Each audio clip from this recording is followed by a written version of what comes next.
Yeah, so thank you for your patience. We have Dr. Vivek Saxena with us, who wants to talk about using geospatial technologies for geointelligence. Please welcome him, and we will start with his talk.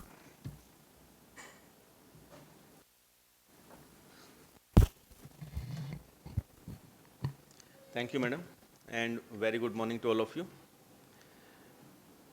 I will talk about the various applications of geospatial technology for this geoinformatics and geointelligence in one of the research laboratory of DRDO, which is a government body in India, and the kind of work we are doing over there. So this is the outline. I will cover each one. What are the various geospatial technology with which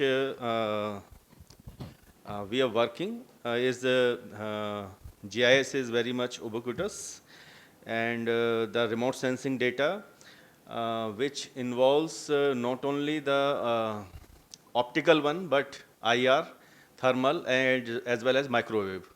All whole gamut is required because generally, and most of the applications requires optical data only, but because of the cloud cover problem or and night issues, night imaging also, we require thermal imager as well as the microwave. So both imagery we exploit for generating the intelligence. Then GNSS for this navigation purpose, LiDAR data for the accurate elevation map. Instead of generating the elevation map from the stereo pair of, let's say, Cartosat 2A, we generate from UAV also when the high resolution is required for carrying out the elevation-based analysis. Then UAV data, when you want to go, let's say, less than the centimeter resolution, spatial resolution, then the UAV data is also required when you want to have the investigation of site-specific terrain. Then, then other technology is GeoAI, which is, as I perceive, that it is the amalgamation of AI technology over the geospatial data.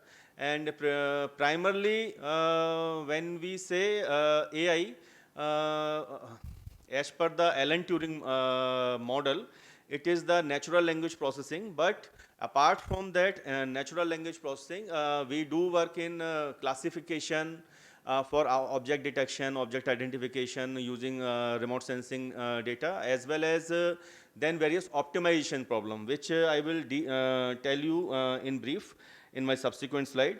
Then digital twin is another era where, I mean, technology where you want the exact replica of a physical model, and then you want to have the various kinds of analysis as per the application need. So as we can see from here that large scale data is everywhere in the domain of cyber security or e-commerce, traffic patterns, social networking sites, sensor networks, and computation simulation. Up to an extent, yes, in modeling simulation also sometimes we generate the spatial data, but all these, I mean, data, and as a famous saying goes that data is new oil or new currency, and 80% of the data contains the location information. So you should know how to model and extract the exact, meaningful information or intelligence out of that data. And here the last line, as it says, that gather the data and will have value either for the purpose collected or for a purpose not even envisioned. So you may not have thought of that what extra information this data can give you. So various domains of this GIS data is, first is the maps, scanned topo sheet, because when the digital domain was not there, people used to have the hard copy maps, and those also have very much meaningful information, and to bring those legacy data and exploit that legacy data. So you have to have its scanned topo sheet, do the geo registration, geo referencing part, And then you have this scan topo sheet, and maybe you can do the digitization, which is quite accurate, because that has been extensively done through manual process. And in defense, this is one of the main asset. Then you have GPS data, you have various attributes data, attributes in terms of like vector features, which has various attributes specific to the application domain. Then you have aerial photographs. Again, aerial photographs needs to be geo-registered. Then only you will be able to import it into the GIS engine. Then you have satellite imagery, as I told, that it could be optical, or it could be IR, thermal, or it could be microwave, or it could be even now world is moving towards hyperspectral imagery for having the better intelligence. Then you have the sensor data. Sensor data, which is measuring some physical parameter on which your decision is based, and that sensors are deployed at multiple sites, and you want to have the digital twin, or you want to just have the visualization, or you want to give the summary or analysis of that sensor data at that particular location. So on the map you can provide in terms of various graphical formats, like sort of dashboard. So this is a DIKIW pyramid, which is data, information, knowledge, then intelligence and wisdom. And this I have taken from some internet site. No, forgot to mention the source, but anyway. So data is not only the imagery, or not only the sensor data, it could be even text. It could be text, it could be sound data, it could be video, it could be image. So those data are there. When you process that data and analyze, then it becomes the information. And in our GIS, when we say information like various thematic maps, like vector maps, and then to convert this information into knowledge, you have to internalize this information and data. And this knowledge is nothing but the know what, know how, and know why. Similar to like example, landslide hazard zonation map, or landslide susceptibility maps. Then when you restructure and mental processes the earlier data, it gives you the intelligence, which provides you the decision support system, as well as the actionable insight on which you can make some action. And here the example is the risk map, like landslide risk map, and which will give you the economic impact of that particular zone or that particular area, and the remedial action which the authority should take. So, and then understanding and the universal truth, sound judgment, and appropriate execution leads this entire data set to the wisdom, which is the application of knowledge, intelligence, judgment. And this aspect is very important, which is ethics and long-term perspective for making sound decision. Like you want to create the national policy for economic development of flood prone areas, so that goes into the wisdom. And all these data can be represented in the digital domain. And when we talk about the geoinformatics and geointelligence, the difference per se, geoinformatics is the science and technology focused on infrastructure and processes of spatial data, while geoint is the exploitation and analysis of imagery and geospatial information to describe, assess, and visually depict physical features and geographically reference activities. Further, it provides you the actionable insight. So it is often mission oriented, focusing on human activities, decision support in high stakes scenario like national security and disaster response. So this is one of the comparison. So when let us look at the various applications, geospatial applications in the defense sector, which are now AI assisted, because earlier the classical models were mathematical models or statistical models. Or let us say, if I will talk about with one example, which is, let's say you want to create the landslide maps, landslide susceptibility maps or hazard zonation map. So earlier, when the this GIS domain was, when GIS was not very much pervasive, computational challenge was there. So that time people used to do a lot of field study. From the field, the domain expert demarcate the area into various zones of landslide susceptibility. Then comes the era when you go for the weighted average analysis, or you go for the domain expert based analysis in terms of like analytical hierarchical process. AHP was the technique where you do the multi-criteria decision making, where the large amount of data is not available for the machine learning. Then comes the statistical tools like frequency ratio, information gain, weight of evidence, and followed by that, the plethora of machine learning activity algorithms comes up. As the famous saying in a machine learning domain says that there is no free lunch, so one has to evaluate with their intuitive understanding and the knowledge.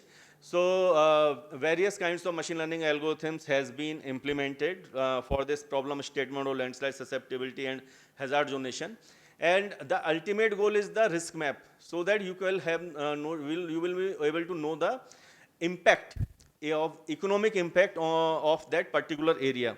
So that one can that is more of a art, I can say, because if you have the correct land cover map of the surface, and you know the life and property map to that, then the risk map can also be created out of the hazard zonation map. So if we talk, this is how I have perceived the entire gamut of the various mathematical tools which has been utilized for such kind of decision making while exploiting the spatial data. So here various applications are like supervised or unsupervised classification of multispectral, hyperspectral satellite imagery for object detection or object identification. One example we have seen yesterday of that Geo AI plugin on Quantum GIS. Then on-road, off-road trafficability map for not only the tired vehicle but for the chain vehicle also. And these maps will be from strategic importance or for the tactical importance also. A priori you should know, and in the real time also you should know that how many number of vehicles can pass. Then creation of landslide and avalanche susceptibility maps considering the various topographic, geological and environmental factors. This comes up from the domain expert knowledge. Then site specific landslide avalanche prediction using low cost sensors. I think this is the new line where you have multiple view shed optimization for mid to long range sensor deployment over the area of interest. So these are, I mean, some of the applications which has been dealt while exploiting the geospatial data. Then the counterpart of the civilian application are like Google Map, Ola, Uber, or it could be Quick Ride, blah blah app, where the business model has been created while exploiting the location data only. Then location based prediction of surge in demand, supply of inventories, optimizing multiple supply chain or efficiency, and remote sensing based smart farming and environmental risk management. So these are some of the applications in the civilian sector.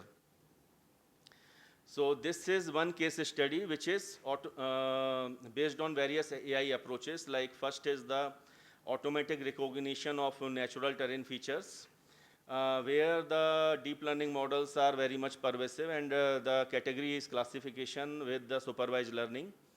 Then high resolution land cover classification for conservation, and global scale seagrass habitat prediction. So this has been taken from this review paper, and various kinds of model has been used for this classification task as well as the prediction task. So when we say that how we will develop the software, So there are three approaches in which any software can be developed. It could be from the scratch, or it could be the customization of open source. If you go from the scratch, then the famous saying goes that why to reinvent the wheel. So it is always better to customize the open source. Vis-a-vis, there is a code software which is also has to be customized for your application need. And here the pros and cons of COTS vis-a-vis to FOSS has been summarized, which I will talk about in this slide, which has been taken from MIT guidelines, which talks about the SWOT analysis, strength, weakness, and opportunity threat for the FOSS4G umbrella. And here, if we talk about, I will focus on the weakness and threats only. So weakness in FOSS model is, what I have observed is lack of awareness on CTO part. I mean, people are not aware of at various level that they can go with the FOSS4G tools, or there is sometimes comfort zone. People do not want to leave. Then threats are like yesterday also we have spoken. That is related to the safety and security. That is the prominent one, threat which has been perceived. On the contrary, it is always said that FOSS tools are much more secure because the complete code is available and you have the control. So this is one case of Sarvekshak software where we have customized the open source software called Quantum GIS. And in the various domain, we have done the value addition in terms of raster processing, vector processing, 3D visualization, and military specific functionality.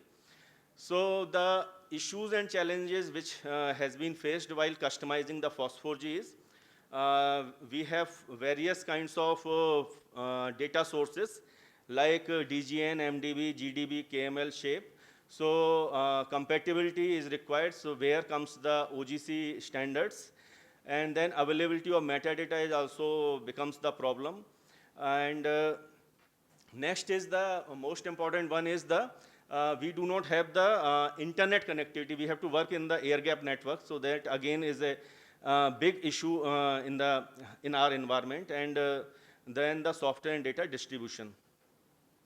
While from challenges point of view, the biggest challenge is the scalability when you go for such kind of web-based application. And then these are minor challenges like awareness and comfort to user, trained manpower. So with these, FOSS4G customization has to be matured up, and some tangible product has been realized with the name as Sarvekshak. So with this, I want to have the questions if you have any. Thank you very much.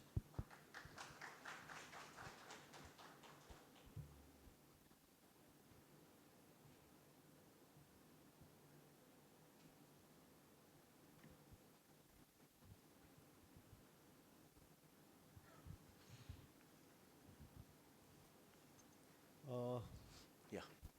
I have a question that you mentioned about the different data capturing devices, Yeah. like UAV, thermal scanners, and things like that. So one requirement usually comes across when we talk about the internal security, say Naxalite areas. They mostly go into the deep forest where thick canopy is there, and the BSF people face a lot of problems, particularly in the Bastar and other regions where the Naxalite affected areas are there. So tracing the people or the camps of the Naxalite is a big issue, and many times a problem. Even I was in some discussions, and it came to me that why can't we have a drone with thermal scanners so that we can detect the human beings or the camps of the. So is there any development in the defense sector regarding the identification of human beings or human activity deep inside the forest areas? Thermal based drones can be deployed, but in the hinterland only.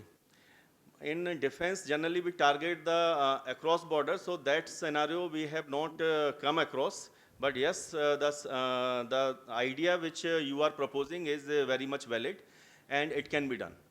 Because the scale for the defense is different. And Correct. this is okay. So thank you, thank you. Right. Yeah, any other questions? Sir, you said you have customized QGIS into the Surveyshek software. Can we see some glimpses of the software? It's a desktop software. Can we just have a look? Yeah. Thank you, sir. So this is one snapshot where we have done the value addition on top of QGIS only in the form of plugins. Not only plugins, but even we have gone internal to the code, and we have developed C++ plugins also. General route is the Python plugin, which a lot of people experiment, but we have even developed the C++ plugins.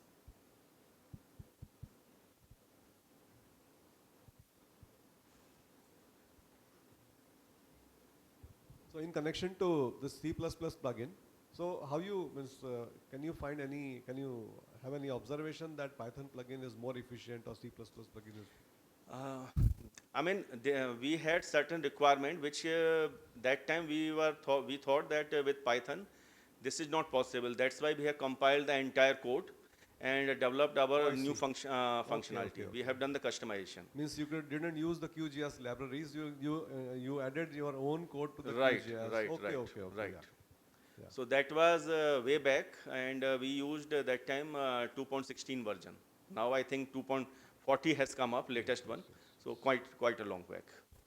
Okay, thank you. And definitely, I can say that the response time is better in C++ variant in comparison to if you compare with the Python. Okay, thank you, thank you.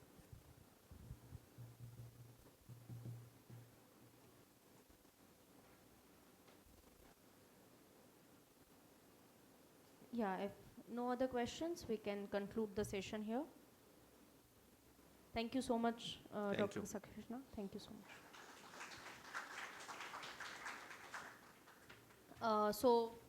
We'll be having tea around 11. Still, you can go out and check if it's already there and connect with others by the time.